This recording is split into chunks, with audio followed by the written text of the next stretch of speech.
Hi అండి, అందరికీ నమస్తే. ఈరోజు మనము చేపల పులుసు చేయబోతున్నాము. ఈ చేప పేరైతే తోలుపార అంటామండి. పాతకాలం పద్ధతిలో అమ్మమ్మ చేసేటట్టుగా అయితే నేను ఇప్పుడు చేయబోతున్నాను. టేస్ట్ అయితే మామూలుగా ఉండదండి. మీరు గిన్నెడు అన్నం తింటారు, తినని వాళ్ళు కూడా తింటారండి, అంత టేస్ట్గా ఉంటుంది. స్కిప్ చేయకుండా మరి వీడియో మొత్తం చూసేయండి. వీడియోలోకి వెళ్దాము. ముందుగా అయితే ఇక్కడ చేపల పులుసుకి కావాల్సిన ఇంగ్రీడియంట్స్ అన్నీ పక్కన పెట్టేసుకున్నాను. ఇవేనండి తోలుపారలు అంటే. పైన చూసారా, పైన ఉన్న తోలును మాత్రం తీస్తారు, చూసారు కదా. ఇలా తీసేసి చక్కగా వాష్ చేసుకోవాలి 2-3 సార్లు.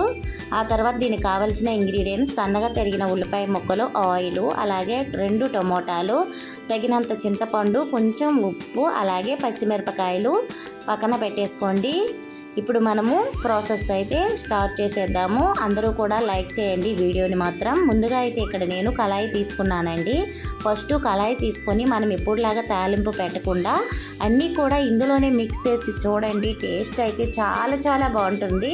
ఇప్పుడు మనం కడిగి పెట్టుకున్న చేపలని ముందుగా కళాయిలో వేసేయండి. దాని తర్వాత మనము తినేదాన్ని బట్టి సాల్ట్ అయితే వేసుకోవాలి. ఇక్కడ నేను కల్లుప్పుని అయితే వేసుకుంటున్నానండి. కల్లుప్పు కూడా వేసేయండి. చేపలు వాష్ చేసేటప్పుడు నిమ్మరసంతో వాష్ చేసామంటే నీసు వాసన రాకుండా ఉంటుంది. సాల్ట్ వేసిన తర్వాత కొంచెం పసుపు, అలాగే 2 స్పూన్ల వరకు కారం వేసుకోవాలి. ఈ కారం కొంచెం ఘాటుగా ఉంటుందండి. ఎలాగైనా సరే కారం ఎక్కువ వేసుకుంటేనే చేపల పులుసుకి టేస్ట్ వస్తుంది. అలాగే మనం కట్ చేసుకున్న టమోటాలు, మిరపకాయలు కొంచెం ఎక్కువ వేసుకొని అన్నంతో తింటే చేపల పులుసులోనివి చాలా బాగుంటాయండి. అలాగే మనం కట్ చేసి పక్కన పెట్టుకున్న ఉల్లిపాయ ముక్కలు కూడా వేసేసుకోవాలి. దీనిలో కొంచెం కొత్తిమీర వేసేసుకోవాలండి. ఇప్పుడు మనం పక్కన పెట్టుకున్న ఆయిల్ కూడా వేసుకోవాలి. దీనికి ఎక్కువ ఇంగ్రీడియంట్స్ ఏమీ అవసరం లేదండి. తక్కువతో చాలా సింపుల్గా చేసేయచ్చు. టేస్ట్ అయితే మళ్ళీ చెప్తున్నాను కదా, చాలా బాగుంటుంది. ఆయిల్ కూడా ఇందులో వేసేయండి. వేసేసి చక్కగా కలిసేటట్టుగా మొత్తం కూడా ముక్కలకు పెట్టేటట్టుగా చక్కగా కలుపుకోండి. ఒకసారి ఇలా చూసారు కదా, ఎంత ఎమ్మీగా ఉంటుందంటే కూర. ఒక్కసారి రుచి చూడండి, మీకే తెలుస్తుంది. ఇలా ఒకసారి తప్పకుండా ట్రై చేయండి ఫ్రెండ్స్. ఇప్పుడు దీనిలో మనం పక్కన పెట్టేసుకున్న చింతపండు రసాన్ని కూడా వేసేసుకుందామండి. దీనిలోనే మీరు తినేదాన్ని బట్టి చింతపండు రసం వేసుకోండి. మేమైతే కొంచెం పులుపు ఎక్కువ తింటామన్నమాట. మా ఇంట్లో చాలా ఇష్టపడతారు పులుపుని. అలాగే చేపల పులుసుకి కారం అలాగే పులుపు ఉంటేనే చేపల పులుసు టేస్ట్ అనేది బాగుంటుందండి. ఇలా చేయితోటి కలుపుకుంటే ఆ టేస్టే వేరనమాట. చాలా బాగుంటుందన్నమాట. నేను 10 సార్లు చెప్పడం కాదు, ఒకసారి చూడండి.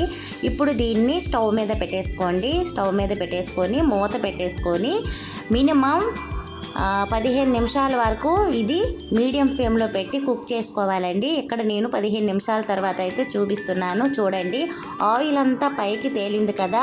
ఇది సగం వరకు అయితే రసం మరిగిపోయినట్టే చేపల పులుసు. ఇప్పుడు దీనిలో దంచుకున్న వెల్లుల్లిపాయి, అలాగే గరం మసాలా పౌడర్ కానీ, ఇందులో ఫిష్ మసాలా పౌడర్ కానీ 1 స్పూన్ వరకు వేసేసుకోండి. ఇలా వేసుకున్న తర్వాత మరో 10 నిమిషాలు సిమ్లో పెట్టుకొని కుక్ చేసుకోండి. ఈ పులుసు అనేది చిక్కబడి దగ్గరగా అవుతుంది. ఇప్పుడు గరిటె పట్టుకొని అస్సలు కలపొద్దు.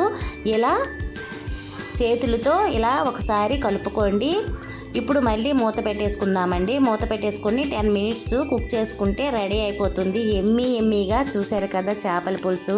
తప్పకుండా ట్రై చేయండి. అలాగే మీ ఫ్రెండ్స్కి, మీ రిలేటివ్స్కి నా ఛానల్ని అయితే షేర్ చేసి సపోర్ట్ చేసి, అలాగే వీడియో చూసిన వాళ్ళందరూ కూడా దయచేసి స్కిప్ చేయకుండా వీడియో మొత్తాన్ని చూసి లైక్ చేసి కామెంట్ కూడా పెట్టండి.